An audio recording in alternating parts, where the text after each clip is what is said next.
जुमा की 2 रकत के अलावा और नमाजें है भी नहीं।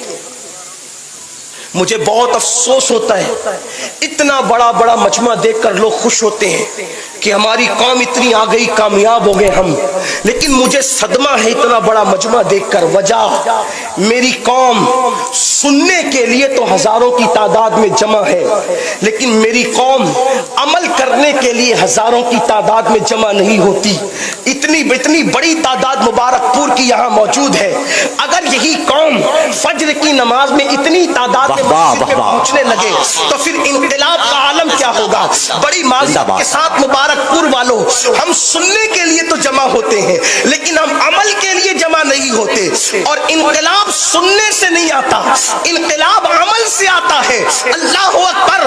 गौसे पाक को अल्लाह ने ये मुकाम दिया, ये मर्तबा दिया कि ठोकरों से मुर्दे जिंदा हो रहे हैं। गौस पाक को ये मकाम दिया कि कस्में दे दे के खिलाया पिलाया जा रहा है। उनको महबूब बनाया गया, महबूब सुबहानी बनाया गया। लेकिन अल्लाह की खशियत का आलम क्या है, अल्लाह के खौफ का आलम क्या है। जब हज को जाते हैं तो गिलाफे काबा पकड़कर, गौसे पाक गिलाफे काबा पकड़कर अल्लाह की बारगाह में दुआ करते हैं, ए अल्लाह अब्दुल कादिर की मगफिरत फरमा और अब्दुल कादिर के आमाल को कबूल कर ले।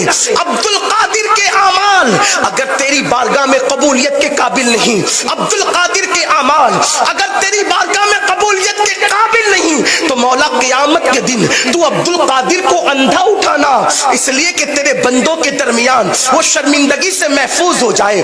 आपसे पूछना चाहता हूँ, जिसके आमाल का हाल ये है कि अल्लाह अकबर। इमाम याफई फरमाते हैं, गौसे पाक ने कभी कभी एक रात में 1000 रकत तक नमाज अदा फरमाई। गौसे पाक का 15 साल तक मामूल था कि आपने एक रात में कुरान मुकद्दस खत्म किया, और 40 साल तक के ये मामला रहा कि इशा में वुजू करते हैं रोजाना और फजर तक वही वुजू कायम रहता है, यानी सोते नहीं है, बिस्तर पर पीठ नहीं लगाते, रातों को आराम नहीं करते, बल्कि पूरी पूरी रात इबादत में गुजार देते हैं। अब मैं पूछना चाहता हूँ वलियों से मोहब्बत करने वालों से, अब पूछना चाहता हूँ इश्क रसूल का दावा करने वालों से, गौसे पाक तो 40 साल तक इशा के वुजू से फजर पढ़ रहे रोजाना, हम इशा के वुजू से कम इशा तो पढ़े और फजर के वुजू से कम फजर तो पढ़े। अल्लाह अकबर। आज मेरी कौम ये शिकवे कर रही है, मेरी कौम शिकायत कर रही है, मौलाना देखो दुनिया में हमें मारा जा रहा है, दुनिया में हमें पीटा जा रहा है, दुनिया में हमें कत्ल किया जा रहा है, दुनिया में हमारे घरों को आग लगाई जा रही है। मैं कहूंगा जिस कौम ने अल्लाह के घर को वीरान कर दिया, उस कौम के घरों को आबाद कैसे किया जा सकता है। अल्लाह अकबर। वो कौन सा जुर्म है, वो कौन सा गुनाह है जो मुस्लिम उम्मा के जवानों की जिंदगी में नहीं। बदनिगाही से लेकर बदकारी के अड्डे तक हमारे जवान गुनाहों के अड्डों पे नजर आ रहे हैं। मैं पूछना चाहता हूँ, क्या अल्लाह ने जवानी पाप के लिए दिया था? क्या अल्लाह ने जवानी आवारगी के लिए दिया था? क्या अल्लाह ने जवानी, अल्लाह अकबर, आंखों को आवारा करने के लिए दिया था? क्या अल्लाह ने जवानी बदकारी के लिए दिया था? क्या ये अल्लाह का पैगाम भूल गए?